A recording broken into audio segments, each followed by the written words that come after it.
It hits you everywhere, doesn't it? Yeah. You scroll through TikTok for 5 minutes or, just watch people downtown, and you see it. Glimpses of this shared youth experience kind of echoing across continents. Now, obviously, nobody's saying local traditions are just vanishing. The distinct flavors of culture, economics, politics, religion, geography, they definitely leave their mark. Absolutely. Those local characteristics are still incredibly powerful. But underneath all that, there's this undeniable common ground, a set of really similar challenges that young people seem to be navigating pretty much globally. And it's fascinating how these local specifics interact with the global similarities. You see these unique cultural expressions kind of adapting to the universal pressures and opportunities that youth face today. Exactly. Spot on. And that's precisely what we're digging into today on the Deep Dive. We've sifted through quite a mountain of research to really try and unpack this global youth culture. Right. Our aim is to understand its core elements. Pull out some insightful takeaways for you. Think of it as your fast track to grasping what's shaping the next generation without feeling totally buried under information. So if we connect this to the bigger picture, we're essentially trying to understand the key forces shaping this global youth experience, and crucially, what those forces might mean for the future. And we're going to cover a lot of ground today.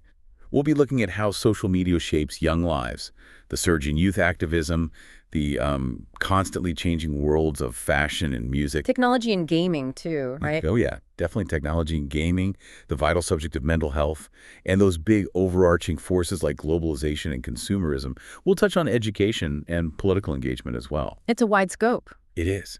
Our goal, to leave you feeling knowledgeable, maybe with a few surprising facts, and definitely not overwhelmed. So, diving deeper in, let's start with something that's just undeniably central. Social media. It really is. And it's worth remembering how social media acts as this kind of double-edged sword for young people. How so? Well, on one hand, it's an incredibly powerful tool for communication. It helps them navigate social interactions both online and, offline too. But it's crucial to remember that how it's used and even how common it is, well, that varies a lot across different cultures. That's a really important point. It's not a monolith.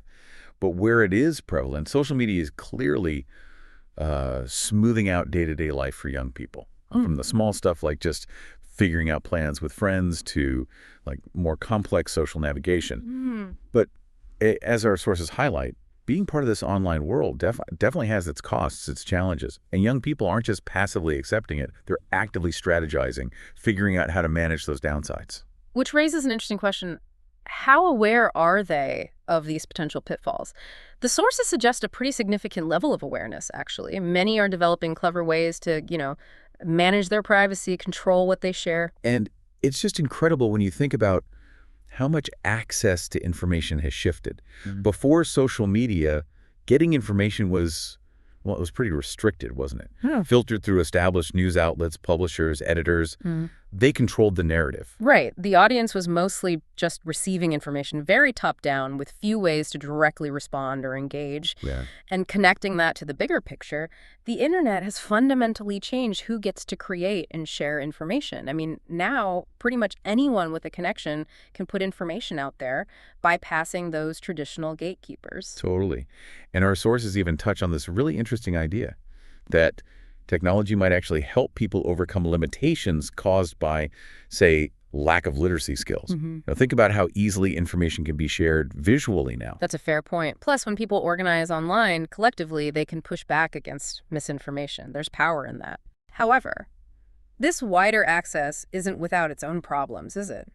Big corporations have material interests. They're developing ways to control information flow, which could potentially silence alternative voices, less mainstream viewpoints. Right. It makes you wonder how diverse the perspectives we actually see online really are. Exactly. Okay, let's zoom in on a specific part of this. Influencers. These individuals have become like the new role models in digital youth culture, offering up all sorts of identities you can adopt. So diving deeper, what actually makes them so influential? Well, one interesting aspect is this idea of parasocial interactions. Parasocial? Yeah, it's where influencers often speak directly to their audience, creating this feeling of a personal connection, almost like a friendship, even though it's fundamentally a one-way street. Ah, I see. And this is particularly significant for adolescents, for teenagers, who are actively looking for media figures to help them figure out their own identity. It's like that bond you felt with your favorite band growing up, maybe, but it feels much more personal, more directed at you. Precisely. And the research points out how important perceived similarity is. If an influencer shares things like physical traits, skills, personality, even background like religion, ethnicity, socioeconomic status, they tend to have a bigger impact. And the algorithms feed into this too, right? Yeah. Suggesting people you might relate to. Oh, absolutely. The algorithm plays a huge role. But this also highlights a potential contradiction. Which is? While influencers often project this image of being relatable, everyday people who just happen to get famous online, the reality is creating professional-looking content requires resources, equipment, skills, things not everyone has access to. Good point. So this can lead to a situation where influencers from more privileged backgrounds tend to dominate even while cultivating that relatable image. So while it might look like an open field, it's not really a level playing field. Okay, we've touched on the upsides of social media, but we definitely need to acknowledge the challenges. It's become so essential for communication, expression, but it comes with social baggage too. Yeah, connecting this to the bigger picture, that constant connectivity can lead to feelings of dependence on devices. And the focus on quantifying attention, likes, shares, can become almost addictive for some. It creates this culture of seeking validation through online metrics. Like a nonstop popularity contest. Okay, let's pivot slightly. Moving away from the purely digital for a moment. Let's talk about how young people are using their collective voice in the real world. Activism, social movements. It's clear youth are a global force. And here's where it gets really interesting. It is. And it's worth noting how they're using social media, the very thing we were just discussing, as a key tool. Right, it connects back. Yeah, to advocate for causes they care about, LGBTQ plus rights, climate action, mental health awareness, you name it. And we're also seeing really innovative new artistic styles emerging from within these youth movements. It's not just repeating old protest methods. There's a real freshness and energy there. And our sources point out an interesting distinction, actually, between different ways young people get involved. Yeah, you have youth commissioners who tend to see themselves as representatives kind of working within existing systems. And then you have youth organizers who are more like provocateurs, mobilizing people for bigger structural change. That difference highlights different strategies for achieving social justice, doesn't it? Commissioners might work within government or NGOs, while organizers are more likely out protesting, leading community actions. Exactly. But what's really striking across the board is the enthusiasm and creativity. Young people bring these fresh perspectives shaped by their own unique circumstances. Youth activism itself often feels creative, defiant, bold, inclusive. It's not just a mini version of adult activism. No, it really emphasizes that young people aren't just waiting to inherit the world. They're actively trying to shape it based on their values and experiences. Okay, let's dive deeper into one absolutely critical area: climate change. This is clearly a defining issue for 21st century youth. They've become such prominent advocates for climate action. It's interesting to track the history here. I mean, the UN flagged climate change as a global issue back in the late 1900s, but the momentum in youth activism has really surged in recent years. Figures like Greta Thunberg, the Fridays for Future movement, they've galvanized things. And it's not a fringe thing. Young people make up a huge chunk of the global population. What is it, around a third? They have a direct stake in this. It's their future environment we're talking about. Absolutely. And connecting this to the bigger picture, youth climate activism strongly promotes equality and non-discrimination, particularly through this lens of intergenerational equity. Right, the idea that future generations deserve a healthy planet too. Exactly. They're demanding climate justice. And it's not just about abstract goals. They're pushing for fair and equitable transitions towards climate neutrality, really considering the distributional aspects: who bears the costs, who gets the benefits. It's about climate justice in a very practical, on-the-ground sense. That focus on fairness really shows the sophistication of the movement. They understand that sustainability has to work for everyone. Okay, another incredibly powerful movement, significantly driven by youth: Black Lives Matter. It's centered on the Black experience with some really vital goals, so diving deeper in. Yeah, and it's worth noting Black Lives Matter goes beyond just addressing police violence, though that's central. It aims to tackle structural racism, promote restorative justice, and really elevate the conversation around Black lives and futures. It sees police violence as part of a much bigger system. Exactly. A broader system of social, legal, political, economic factors impacting Black communities. And initiatives like Say Her Name are so important, specifically highlighting violence against marginalized genders within the Black community. And the visual protests, too, like lighting up cities with projections. It's both memorial and a call to action. That use of public space is powerful. And again, we see the role of online tools. Hashtag activism has been crucial for grassroots movements like BLM, enabling rapid information sharing and organization. Absolutely. Young people have always been involved in movements, but these accessible communication tech tools really do seem to amplify their visibility and agency. And connecting this to the bigger picture, the movement often employs intersectional analyses, drawing on the vital work of Black lesbian feminist scholars. Meaning looking at how different forms of oppression, race, gender, sexuality overlap. Precisely. Understanding that experience isn't shaped by just one factor, but the complex interplay of identities. Oh, okay. Switching gears quite a bit now, let's explore fashion and its connection to youth identity. It's definitely more than just clothes, isn't it? Oh, for sure. It's interesting to see how intense social competition can get in some cultures, like Korea, for example, where self-enhancement, including appearance, becomes almost crucial for perceived success. Linked to the job market. Very much so. The competitive job market forces students to feel they need to distinguish themselves through how they look through networking. So it's not just personal style.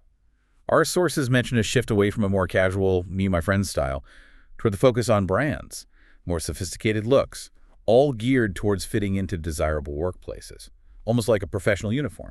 Yeah, it shows how cultural expectations around appearance can be directly tied to employment prospects. The examples in the source's specific makeup, acceptable jeans, show how practical this gets. And the fact that fashion knowledge itself, like listing brands and prices, becomes valuable. That commodification highlights the link. Fashion as another form of cultural capital you need to acquire. Okay, let's talk about a specific trend that's gone global. Streetwear. What exactly defines it? Well, streetwear is a fashion trend that originally emerged from hip-hop culture in the West. It has its own distinct aesthetic, and it often reflects something about the wearer's cultural background or interests. It's important to differentiate it from just general casual wear, which is a common misunderstanding. Right, so it's more specific than just throwing on sweats. Our sources mention attributes like CS, probably casual style, and US, likely urban style, and its sort of horizontal nature, heavily influenced by American sports culture. Think caps, big T-shirts, sneakers. Exactly. But it's more than just items. It's seen as a movement incorporating retro elements, art, punk culture, even personal art like tattoos. It's a complex form of self-expression for youth. And it's truly global now, isn't it? Spread everywhere. Described as kind of hypertext with its own rules. It's both saturated with mainstream fashion influence, but also often ahead of it, setting trends. And our sources even suggest it can benefit cities, strengthening community bonds and diverse voices. That highlights its potential as a form of cultural expression that builds community and challenges norms. Now, within fashion and culture, there's this really thorny issue. Cultural appropriation. What does that mean in this context? It feels complex. It is complex. At its core, cultural appropriation is taking or using elements from a culture that isn't your own. And it's important to remember identity has chosen aspects, like religion or style, and unchosen ones, like ethnicity. Whether appropriation is offensive is heavily contextual. It's definitely not black and white. The sources use the example of Marc Jacobs' fashion show, with dreadlocks styled as braids, sparking accusations of appropriating black culture without credit or understanding. It shows how a hairstyle can carry deep meaning. Right, and the difficulty in determining appropriate responses shows the complexity. Cultural, societal, individual factors all play in. What one group finds offensive, another might not. There isn't always a clear rulebook leading to misunderstandings. So when multiple factors align, power dynamics, lack of credit, historical context, it's often seen as appropriation, but the exact logic can feel vague sometimes. Precisely. It requires careful consideration of context and impact. Okay. Let's move on to another massive force in global youth culture, music. And it really seems like hip-hop is central here. It really is. It's remarkable how hip-hop, originating from the African-American experience in the South Bronx, has become such a dominant force globally. Its rise is down to a mix of socio-political, cultural, and, of course, technological factors. The reach is huge. Our research shows young people, say 12 to 34, make up the bulk of listeners in many regions. And it's more than just listening, isn't it? Oh, yeah. The global youth culture around hip-hop, accessible across race and social status, encompasses the music, graffiti, breakdancing, fashion, the whole lifestyle. There's a shared sense of community. Often, yes, a shared worldview among enthusiasts, frequently rooted in experiences of oppression or being marginalized. That shared perspective has spread globally and had a big cultural impact. It's become a powerful vehicle for social action and individual expression for what our sources call the I generation, likely that internet-connected generation, more than just entertainment. Definitely. Now, alongside hip-hop, we've seen the incredible rise of K-pop. What exactly is it, and why the global explosion? Good question. K-pop, South Korean popular music, is characterized by really influential audiovisual marketing, especially through music videos. It's been developing since the 90s, but really got labeled as a distinct genre mid-2000s. Since then, its popularity and fandom have just exploded across borders. And digital tech, particularly YouTube, seems crucial for that global spread, right? Yeah. Shifting it from mainly auditory to this very visual audiovisual experience. Absolutely key. K-pop music videos aren't just add-ons. They're essential promotional tools. Highly commercialized, featuring multicultural and hybrid production elements, global collaborations in production, composition, choreography. A real international machine behind the scenes, contributing to that global appeal. Okay, stepping back to hip-hop as a global phenomenon, it wasn't an overnight thing, was it? No, our sources outline distinct periods. You have the groundwork from about 74 to 2000, then extended global growth from 2001 to 2011 with lots of diverse non-American hip-hop emerging. Then this period of rapid response reaction, maybe 2011 to 2018, where hip-hop really engaged with current events, leading to it becoming the leading global genre by 2017. And during this time, we saw hybrid genres pop up and hip-hop spreading everywhere. Asia, Middle East, Africa, Europe, Latin America. It truly became a global musical language. Right, and the literature notes this increased agency in hip-hop's response to contemporary events. While research is still catching up, the concept of hybridization seems really useful for understanding hip-hop as this dynamic global force. Constantly evolving, blending, reacting. Okay, switching gears again. Technology and gaming. Hugely intertwined with youth culture. Definitely. It's worth noting a study that looked at middle schoolers in Morocco, Hungary, and India asking about their emotional perspectives on tech and gaming. 5 main themes emerged. Which were? Awe or appreciation, fun and entertainment, boredom, communication, and then negativity. Interesting to see those common threads across different cultures. The awe, the need for fun, the boredom when tech is absent, and of course the desire for peer interaction through it. But the study also flagged negative feelings. Loneliness, bullying. And it hinted at a potential generational divide in understanding these gaming-related emotions. So, while it offers connection and fun, it also presents these complex emotional landscapes young people navigate. Now, within gaming, esports has just exploded. What exactly are we talking about? Esports is essentially competitive gaming. Across various genres, strategy games, multiplayer online battle arenas, first-person shooters with international teams competing. And the popularity growth is staggering. Exponential. Attracting huge audiences, both live in arenas and online streams.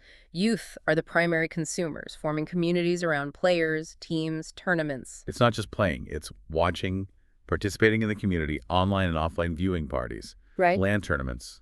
It's a whole social phenomenon. Indeed. Esports has emerged as the world's largest entertainment sector, surpassing music and films, believe it or not. Wow. And while stakeholders are discussing governance, there's no single central umbrella organization like FIFA or the NBA yet. That's a key difference from traditional sports. But those traditional bodies are taking notice. They are. Esports has a different organizational form, but it's adaptable.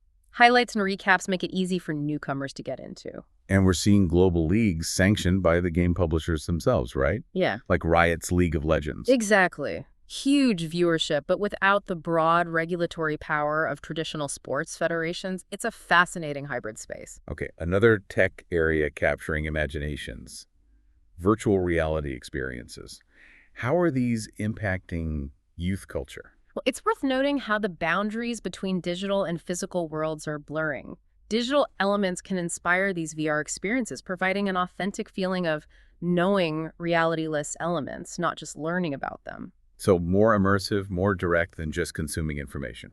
And it seems digital natives are early adopters, often spreading these experiences through personal social networks. Right, potentially leading to local trends, maybe critiques from older generations who don't quite get it. It prompts contemplation about the mutual influence between the two worlds. Our sources suggest VR experiences are evidence of radical self-branding by digital natives too. Yeah, merging popular topics and digital visuals in online content fueled by rapid sharing.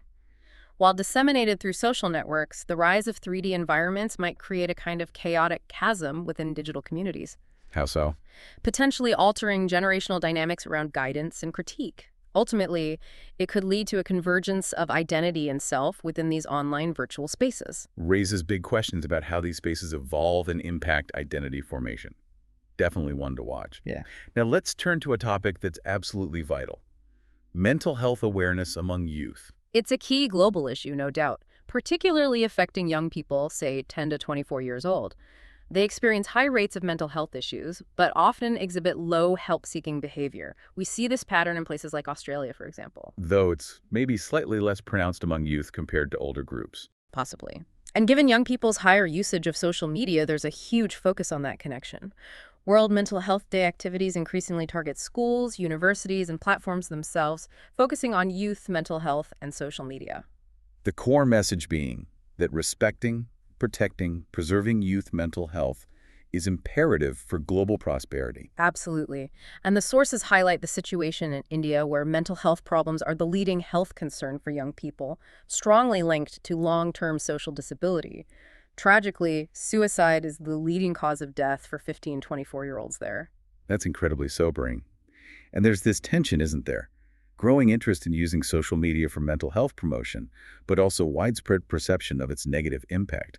Plus, low access to formal services in places like India creates this urgent need for innovation. It really underscores the complex relationship. Social media offers potential for reach and support, but also carries risks we need to navigate carefully. Absolutely, and our research also delves into stigma and support systems. Yeah, practical barriers emerge, like school schedules clashing with medication times or clinic appointments for younger adolescents, especially during exams. And anticipated stigma worrying what others will think is a major hurdle. Those everyday logistics can be huge obstacles. Interestingly, the older generation, caretakers, can play a key role in helping younger teens navigate that anticipated stigma by brokering supportive relationships with school figures. Yes, selective disclosure to trusted teachers becomes a key strategy for staying engaged in care. There's even an anecdote about a young teacher inspired to adhere to his own medication by his students' example, showing that cross-generational support. That's powerful. But while health education might reduce enacted stigma, that fear of peer judgment, anticipated stigma, remains a challenge. It does. That peer dynamic is tough. So given these challenges and the need, what about digital mental health resources? There's an urgent need for quality youth mental health support. We're seeing a perceived global increase in problems, maybe earlier onset of anxiety and depression, and traditional mental health care often isn't tailored to adolescent developmental needs. Plus the structural inequities. Limited reach in low and middle income countries, insufficient evidence-based care even in high-income ones, creates a global gap. Right. But the marked increase in mobile device access paves the way for digital mental health platforms. They can reach youth beyond traditional constraints. The hope is they connect youth to support networks and expertise. But we've seen a rapid growth of venture capital-backed apps and chatbots, often unregulated, kind of experimental. That's the concern. There's a lack of systematic research on their uptake and impact. It's crucial these platforms are designed with adolescent needs in mind, especially during crises when mental health problems are expected to rise. So the urgency is there. Yes, an urgent need to adopt health practices and create digital spaces that actually support youth development and mitigate risks. It's not just about availability, it's about quality and safety. Absolutely critical. Okay, let's step back again and look at the big picture. Globalization and cultural exchange. How are these massive forces shaping youth culture? Well, globalization is this integrative process, extending beyond regional, national boundaries, impacting human life pretty holistically. Within this globalized network society, identity becomes paramount.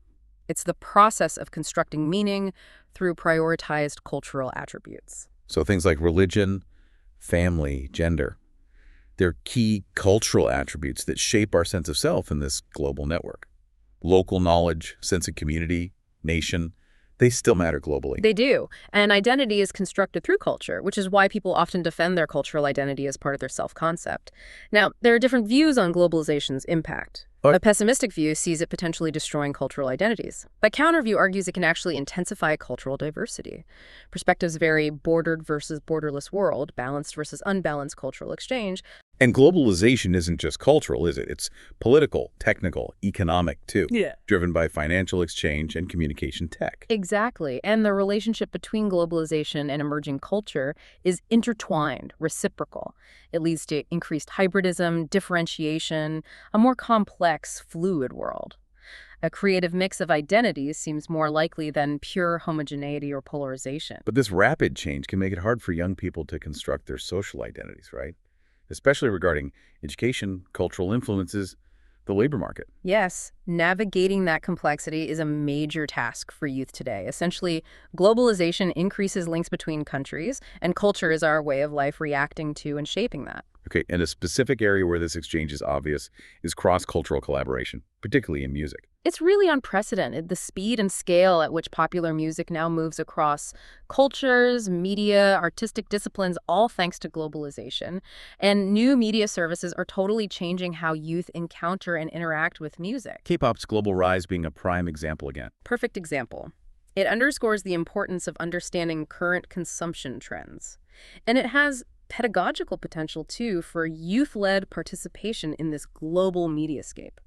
We've even seen a shift from J-pop fandom to K-pop among youth in the global north. It really highlights the need for educators to pay attention to transnational youth culture. Absolutely. The K-pop fan base, think BTS, Blackpink, is largely young people not born into Korean culture. Their engagement goes way beyond just the music. It includes production, fandom rituals, fan-initiated social media practices, transcending traditional notions of difference and globalization in world music and youth culture. It's a much more active, participatory fandom. Now, another aspect of globalization affecting youth is travel. What role does it play? Travel studies often look at youth transitions and identities. The notion of travel itself is broad-moving practices, border crossings, transport, tourism, and how youth kind of create themselves through mobile consumerism, maybe risk-taking. So travel is tied up with identity formation. Yes, and contemporary signals of mobility combined with research on cosmopolitanism, cultural diversity. There's also commodified perspective travel as a means of acquiring cultural capital. Gaining status through experiences. Right. And the meanings assigned to travel vary. The young travelers, authorities, locals all see it differently. It relates to global and local representations.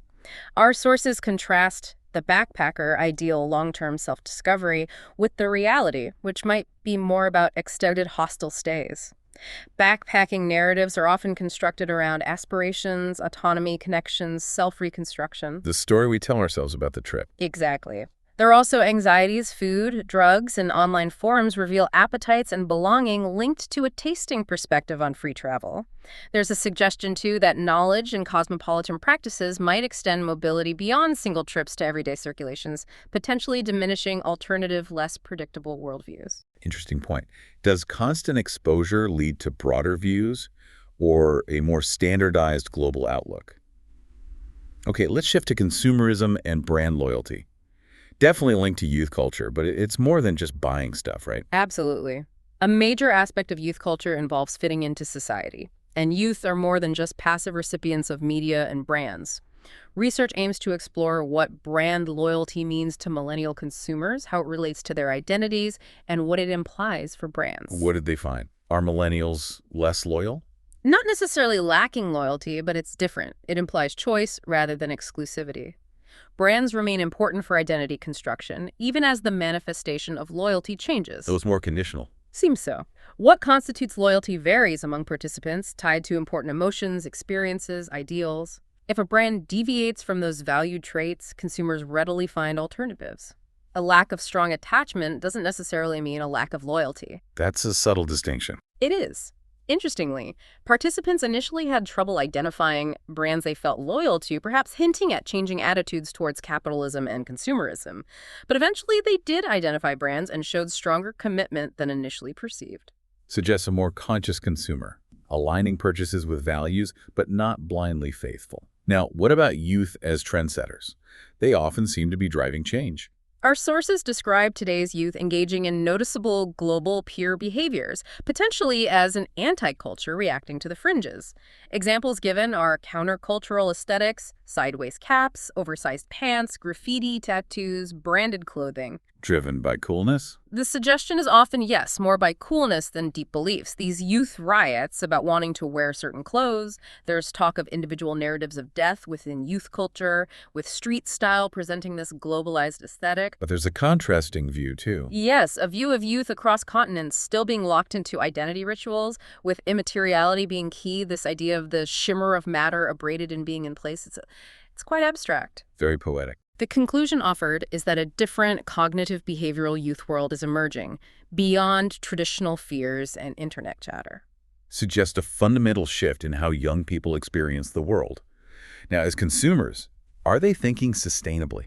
Sustainability is an important factor for many, yes. Evidenced by ethical labels, pro-social practices, waste reduction, ethical consumerism online.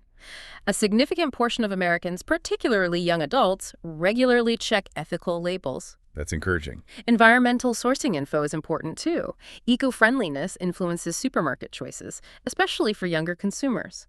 We also saw increased support for local businesses and social justice orgs during the pandemic. The awareness is there. Yes, sustainable consumption matters to consumers because they recognize their choices drive environmental problems. The potential for sustainable and ethical mobilization is large, but it requires both means and desire.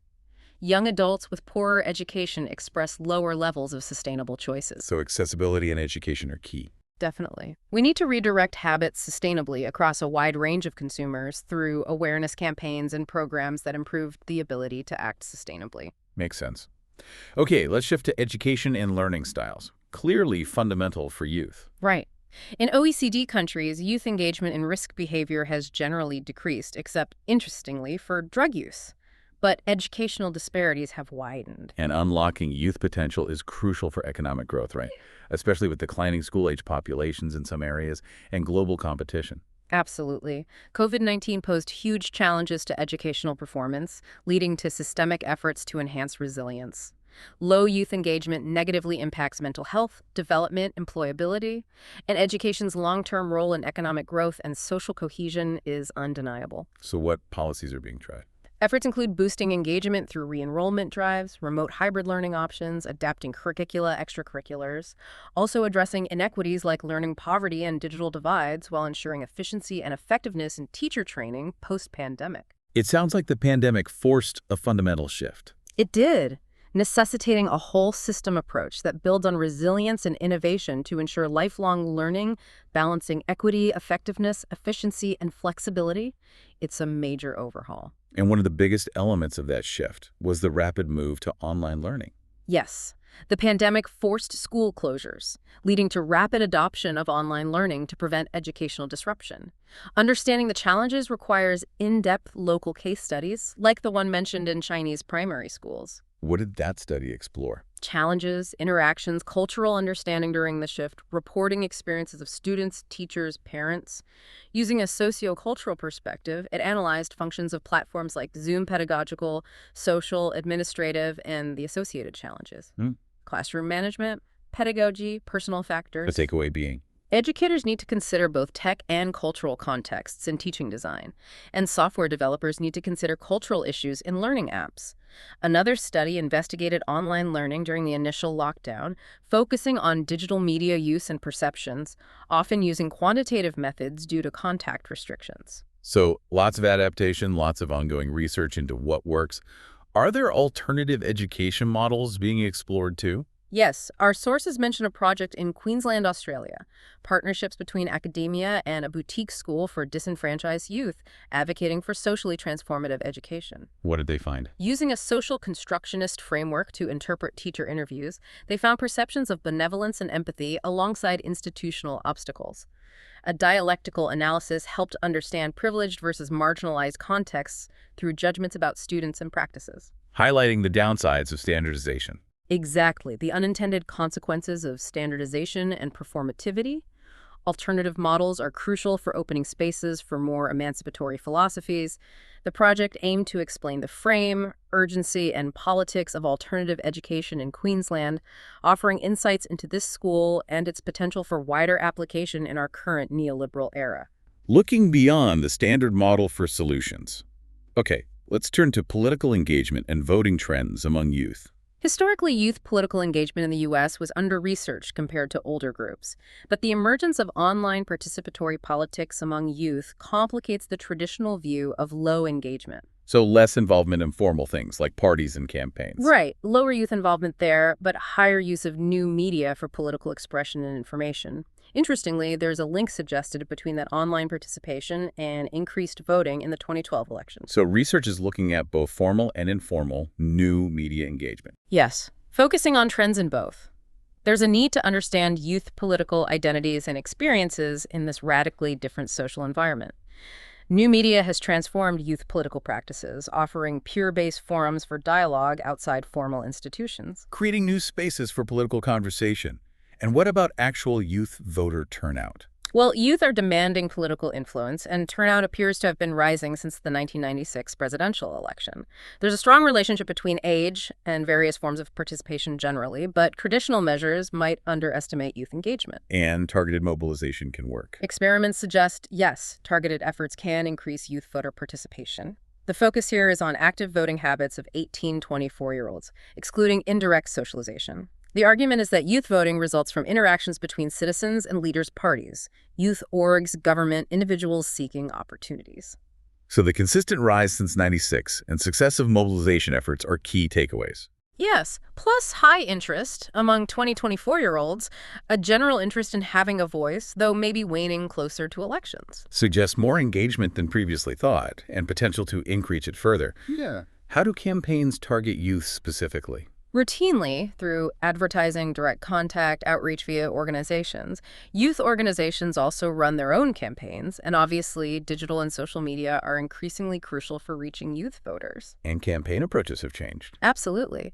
Developments in these tools and behavioral science have transformed campaign tactics. Media gives rise to new forms of political organization and action, expanding sites and means of expression. Online media enables new forms of public sphere participation and civic engagement. Different from traditional views. Yes, contrasting with traditional views of the political sphere, online participatory cultures allow individuals and communities to develop their own interests and forms of engagement. Despite historical disenfranchisement, online youth participatory politics are effectively reconstituting youth as agents of social organization. Finding their power in new ways. Okay, let's move to another area. Health and fitness trends. Increasingly important for young people. Definitely. Physical health is an increasing concern globally. Young people actively seek and share health info, viewing fitness and nutrition as key to identity. And online cultures facilitate this. Yes, the interactive nature of global youth cultures online allows greater identity articulation than other media. Fitness has flourished within this shift, exemplified by the hashtag Fitspo hashtag on Instagram. So understanding how youth interpret all this online info is important. Crucial. Research aims to broaden understanding by examining hashtag FISPO, the characteristics of knowledge shared, how adolescents use it to construct their understanding of health and fitness. The conclusion is that young people engage with a vast array of online health fitness knowledge, incorporating traditional and counterintuitive meanings, plus new ways of embodying health and fitness. And fitness influencers play a big role here. Huge. Fitness is a popular topic for millennials and Gen Z on social networks. Influencers introduce lifestyle and fitness content equipment programs. The global health and fitness industry expects substantial growth, partly fueled by active influencers promoting merchandise and programs. Who are these influencers? Social media figures with achieved trustworthiness who regularly share insights. Statistics show many internet users, especially Gen Z, check celebrities' influencers. Fitness influencers are those whose regular content focuses on fitness. Could be pros, could be beginners offering tips. Many young adults follow top ones with millions of followers. How are they categorized? Sometimes pro athletes, trainers, models, actresses, doctors, researchers. English language YouTube videos by 19-29-year-olds discuss fitness, with pros creating most content techniques, diet routines, Q&As. What's the focus? Most influencers' videos include diet info, aiming to satisfy consumer expectations for health improvement, though inaccurate claims can occur. The idea of fitness varies but often focuses on functional goals, with attractive appearance being key. Channels often encourage mixing fitness techniques. So a lot of information, potentially variable quality. Now, alongside physical health, mental wellness practices. Right.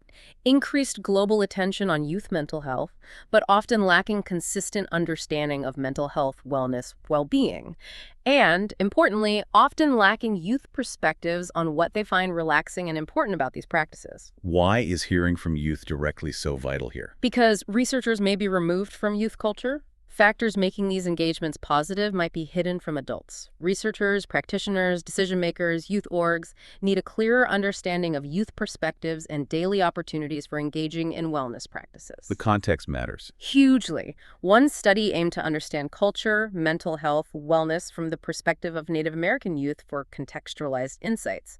It noted how Western capitalist industrialization eroded meaning and support for American youth, leading to adversity, but also a recent shift towards focusing on resilience. And protective factors.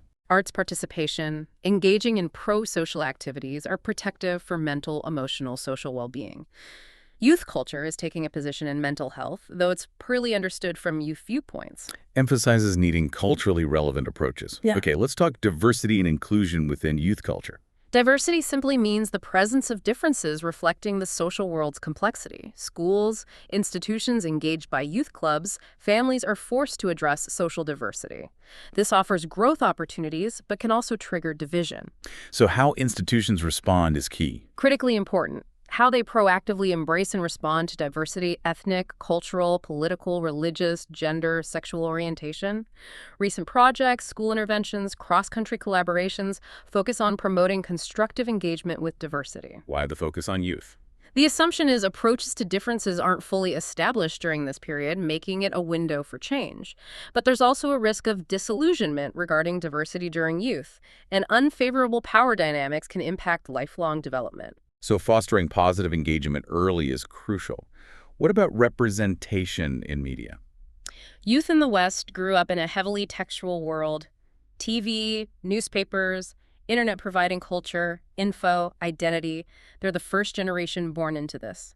Youth in developing nations are similar, but often feel neglected in representation. Globalization's impact. Through satellite TV, internet, it collapses distances, but can also lead to contrasting, easily received images of youth, potentially leading to scapegoating, devaluation. Universal assumptions based on stats don't account for regional differences, cultural complexity. So fair representation is paramount. Absolutely. Socially just forms are needed, as youth often face mistaken forms, creating credibility hierarchies, gendered anxieties. While today's youth live in a saturated, mediated world, access isn't universal. Stark disparities exist in technically, economically, or socially mediated production. Different access levels. Right. Dominant analog media was costly, controlled. New digital media access is increasing, but not universal, even in the West. Many youth in developing countries face exclusion, invisibility. Highlighting the digital divide's impact on representation. Now, specifically regarding LGBTQ+ youth advocacy. Discourse on homosexuality, bisexuality, gender nonconformity is more evident publicly now, postmodernly. But scant research theoretically engages with the intersection of these realities and worldwide youth development.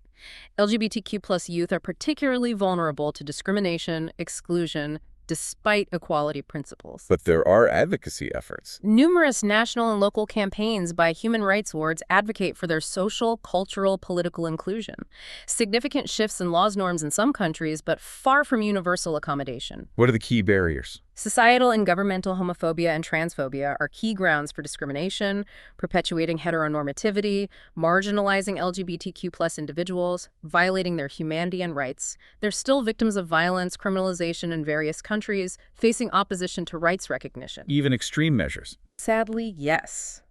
Reformatory camps, punitive sentences exist in some nations, disproportionately affecting young people, excluding them from personal development and self-advocacy opportunities. A stark reality. A reminder of ongoing global struggles. Yeah. Looking ahead now, the future of youth culture. Well, youth lifestyles are shaped by birth culture, upbringing, experiences, but also increasingly by globalization, interconnectedness, transnational movements, cultural flows, shared futures. It suggests youth worldwide increasingly share similar lifestyles, transcending traditional boundaries, a universal youth culture emerging. Driven by technology. Technological developments in communication vastly improve global connectivity and speed. The apparent decline of geographical barriers seems to lead towards cultural homogenization. Global corporations forge links, weakening national cultural institutions, governments' ability to maintain national identity. Creating a global pop culture. Yes. Construction of an expansive global pop or youth culture via mainstream media, distinct from traditional ways, with its own values, lifestyles, behaviors disseminated globally. Contemporary youth culture questions rejects traditional ways, leading to societal transformation, but with potential social cohesion issues, norm disintegration, chaos, conflict. A time of flux. Yeah. What emerging trends are highlighted? Youth in Malaysia and globally are influenced by globalization's developments, leading to new influences, postmodern realities becoming a global culture.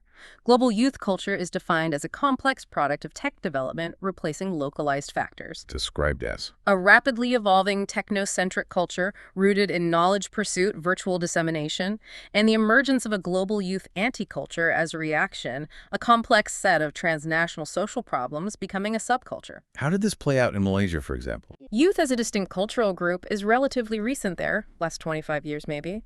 Emerging with industrialization, urbanization, institutions like schools defined youth culture.